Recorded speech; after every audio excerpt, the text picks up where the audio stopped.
Hello and welcome back to my YouTube channel, and welcome back to my old setup as well, because I've got quite a few notes to get through. I'm going to take you through the situation with Newcastle United sporting director Dan Ashworth, who appears to be on the verge of moving to Manchester United as part of the Ineos takeover, 25% takeover of the club there.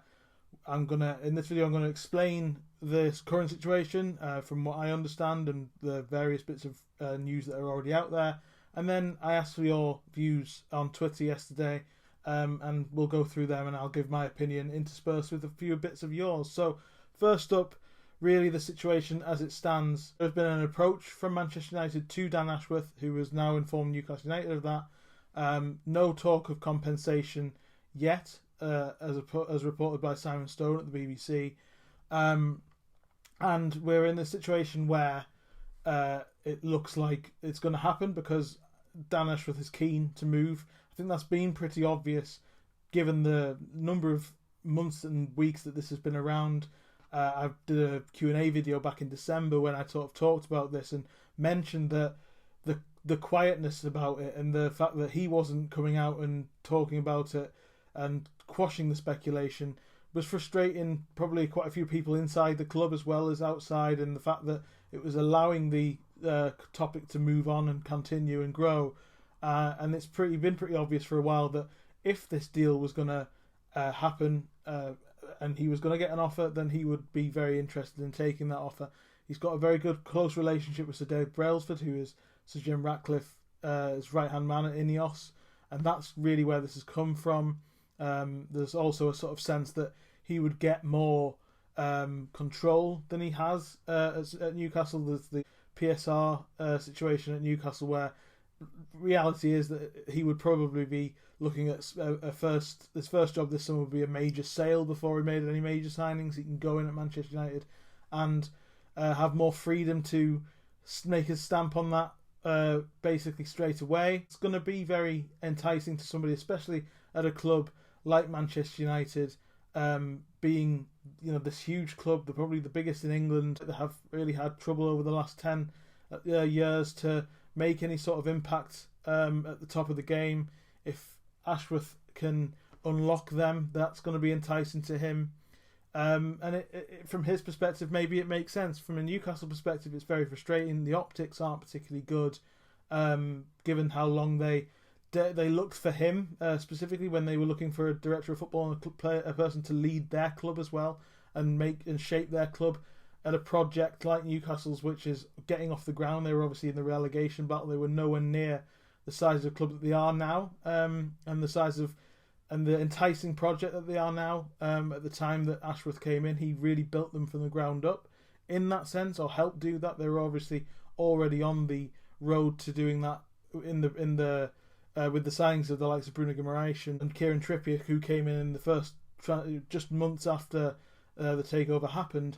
That really was the grounding, and Ashworth has taken that on. And it isn't great that it looks like he's moving on, because Newcastle now have to go back to the drawing board, go through that process again, find somebody else to take it on. And just 2 years afterwards, it's very difficult to sort of see the type of job that someone like Dan Ashworth or anybody in that situation has done at such a project, because it's going to take time to see where Newcastle can go. The job isn't done where he is at Newcastle. He still has much work to do if he were to stay there, but it appears like this offer is too good to refuse from his perspective.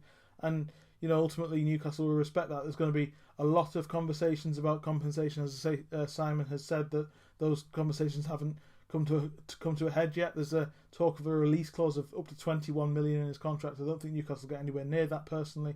We're looking at sort of 6 to 10 million maybe.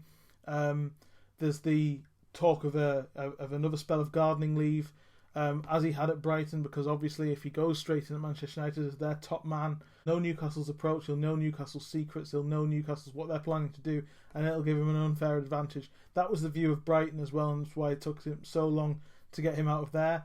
It'll be the same thing again. He's very, very highly regarded, but also what his knowledge of the inside working of the club he's been at would also sort of be seen as a disadvantage, certainly by Newcastle. So we could see a prolonged spell of gardening leave, possibly up to a year. There is a notice period in his contract that would be substantial, which obviously would be a massive thing for Newcastle as they sort of plan to move on from here. Where do Newcastle go from here? We'll get into your thoughts and everything, and as I say, I'll come in with my thoughts as well.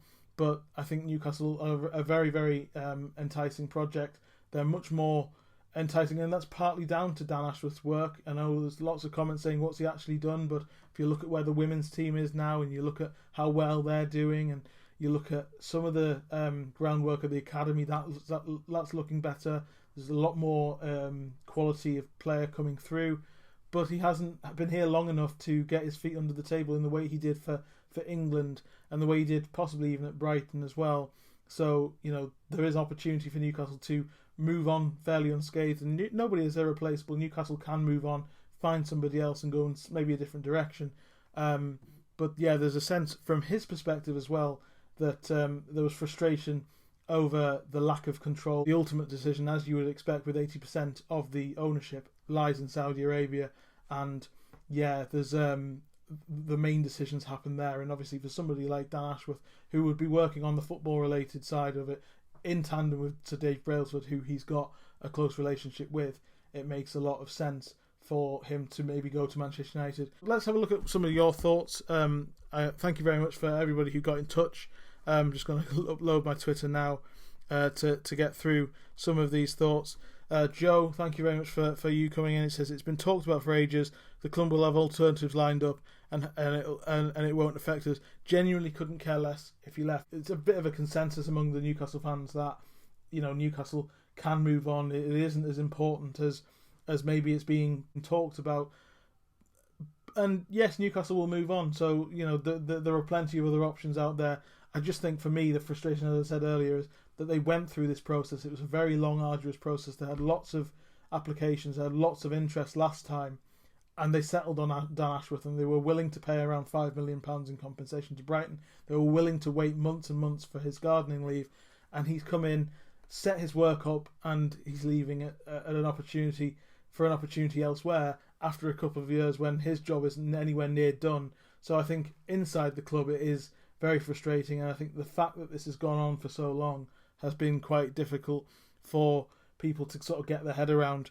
But I do agree with you that Newcastle can and will move forward quite easily in the long run, and they are on an upward trajectory regardless of what happens. Newcastle are going to get better, they're going to grow, and that doesn't stop with Dan Ashworth. So I absolutely understand the sentiments there. John Lane, thank you very much for your question. John's a very good podcaster with True Faith. I enjoy chatting to him quite a bit.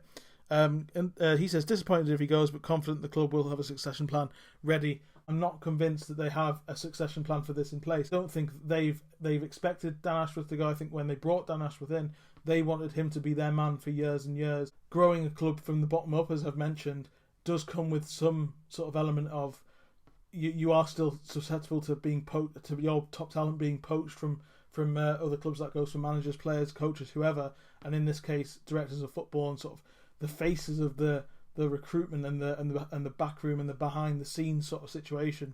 You are susceptible to that, especially when a club like Manchester United comes in. But Newcastle will respond. It'll take a bit of time, and I think this does put them on the back foot, and that is really difficult to get your head around. Maybe if you're following Newcastle, or you're a Newcastle fan, or you're inside Newcastle, given how the first 18 months have been really, really smooth, and it's really gone very well for Newcastle. They got into the Champions League quicker than they expected, and everything's been, they've gone and bought smartly, and they've kept players, and they've built a strong squad, and they're in the process of doing that. This would be a step back, and I think John does acknowledge that there will be a way forward, but I don't think they're ready for that now. I think that's the disappointment. I think Newcastle have been caught off guard by this, and in that sense it is quite bad news. Alistair Black says, won't be disappointed if he goes. We should go for Michael Edwards, former Liverpool director of football. Thoughts are that if he wants to go, we should let him go. Again, yeah, I understand that. I absolutely think that if he wants to go, this goes for everyone. You shouldn't keep anybody who wants to go. Yes, Michael Edwards would be a very good shout. There's a really good story of Michael Edwards at Liverpool, in that he went against Jurgen Klopp in the summer of 2017 to sign Mohamed Salah. That wasn't a player that Jurgen Klopp wanted. He wanted Julian Brandt, who he knew very well, and obviously Newcastle fans are quite getting frustrated with the links to Dominic Solanke or Philip Billing, players who Eddie Howe knows quite well from his Bournemouth days. Michael Edwards was adamant on Mo Salah. He looked at the deeper stats like passes completion, conversion rates, that sort of thing, and he saw Mohamed Salah becoming this player, and Jurgen Klopp apparently didn't see that. So that is a really good example of something that Michael Edwards could bring to Newcastle if he was going to come in. He'd be someone who you'd certainly think would be worth a question. But I have heard that Chelsea and Liverpool have failed in similar requests to him, and he doesn't really want that kind of work anymore. That is a story that's going around at the moment. So it might be very difficult to get Michael Edwards in, but certainly he would be one of those that you would think would definitely work. Steve says, we poached Ashworth as the bigger club from Brighton, so can't really complain if a bigger club comes in knocking for him. Now, nature of the beast, we move on and move forward, trust the process.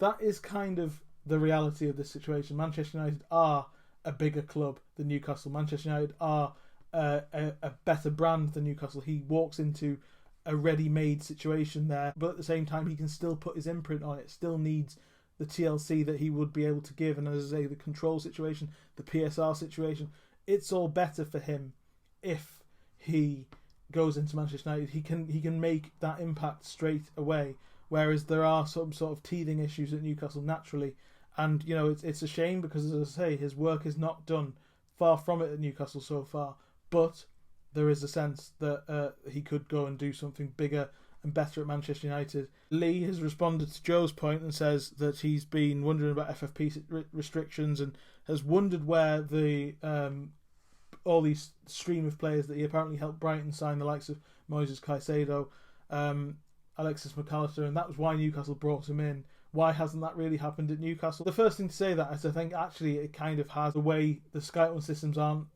in place. The Brighton is a project that he walked into similarly coming away from England that was already in place with Tony Bloom, with Paul Barber. The way that they've worked with data and using other clubs like Union Saint-Gilloise in Belgium, they've all worked together for quite a long time. So he did come into that project in a similar way to he did at Newcastle, that was already ahead in that sense. There were already the scouting systems and the ways of finding players in different markets in place that there weren't at Newcastle.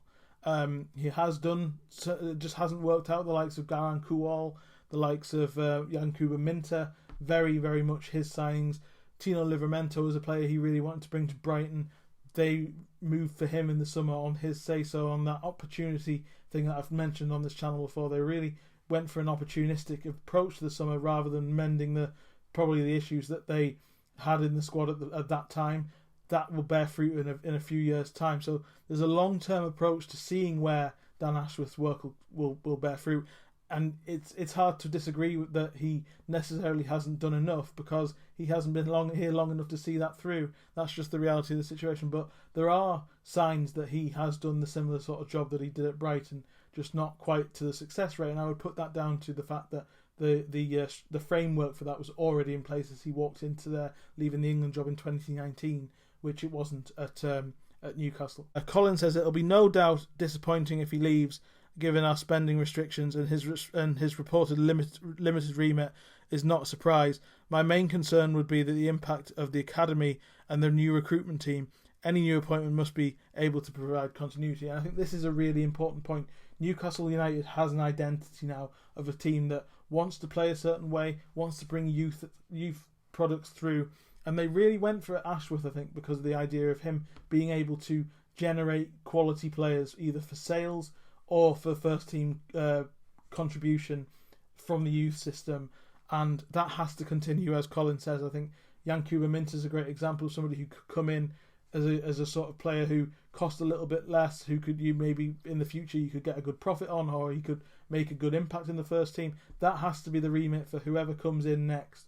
And obviously Newcastle aren't at that point where they're looking even at the moment. They haven't lost Dan Ashworth. That's the current point at the moment. He still is their director of football. He's still going to lead meetings as it stands this weekend. So they're still going ahead with Dan Ashworth until it happens.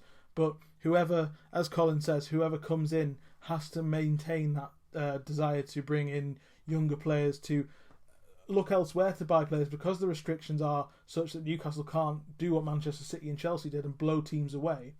It's going to be that they have to find other ways of generating income and generating quality for their squad, and I think young players is the obvious way to do that. And yes, absolutely agree with Colin that whoever comes in has to provide continuity, and Dan Ashworth isn't the only man in the world who can do that. Jimmy's quite blunt with his response. What does he actually do? I think I've sort of gone through that. I understand this point to a degree, and understand that there is a frustration that he's being poached by Manchester United on a reputation that he perhaps hasn't delivered with on Newcastle, but I think he just hasn't been here long enough, given the skeleton that he inherited and what he's had to bring in over the next 2 years. We'll really not see the benefits of what he could have brought probably at all now, because he's not here long enough. It will take 4, 5, 6 years for his work to come to fruition. The framework is in place at Manchester United. He just needs his tweak, and I think that's what's really attracting him and what makes him maybe a good appointment for them. He's just not been here long enough at Newcastle to maybe look at and really fully judge. And that's a very blunt response from Jimmy, but I understand the element of frustration. And George finally has said, none of us will actually know the impact unless you're working behind the scenes at the club. What it looks like from the outside is that he did some good work laying the buildings in key areas, scouting and recruitment, academy, etc. That won't be done by him leaving. Seems like there are a lot of capable people out there, and Brighton do not seem to have suffered a loss greatly at all. There are other intelligent people at the club, and likewise replacements available. I agree with the sentiment. The only thing I would say is the framework was in place at Brighton where it wasn't at Newcastle. So the idea that they haven't really lost anything because their system was in place.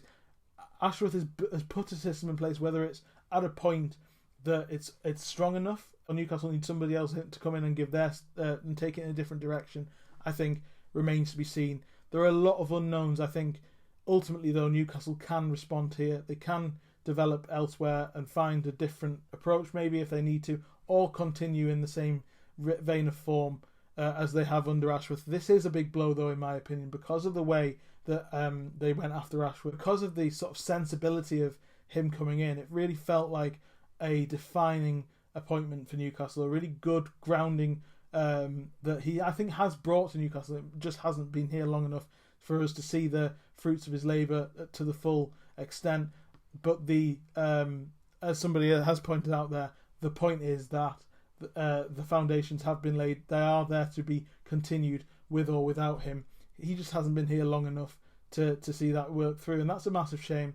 But ultimately, you can see from his perspective why Manchester United might be the best move for him in his career. It's just a massive shame for Newcastle. We'll see where they go next. They obviously haven't made plans, and that's the other thing I want to say is Newcastle haven't made plans for where to go with next, and we'll see what they are in the next few weeks as this goes on. It's a very fast moving situation. Parts of this video may be even outdated by the time you're watching them.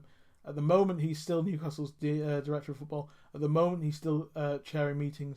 But Manchester United's approach is official. They will agree a compensation package. Interestingly, Manchester United are not keen, apparently, on waiting till 2025. They want him immediately, but they'll have to pay a hell of a premium for that. And I think Newcastle will stand in the way of that as much as they possibly can. They will not lose him without a fight, and it'll be a very interesting few weeks. But this has been on the cards for quite a few months, ever since the first emergence of the rumours and the lack of ability from Ashworth to squash them at the very thing. And I think that comes from the relationship between him and Sir Dave Brailsford. Thank you very much for joining me on this video. A bit of a different one. Really enjoyed it though. Longer form. If you want more of these sorts of things, do let me know in the comments and on Twitter and everything. Like, share and subscribe. On Saturday I'm working for the BBC, and on Sunday I'm at Bramall Lane for Sheffield United against Brighton. I'll bring you a piece of content from there. Thank you very much for joining me, and I'll see you next time. Cheers.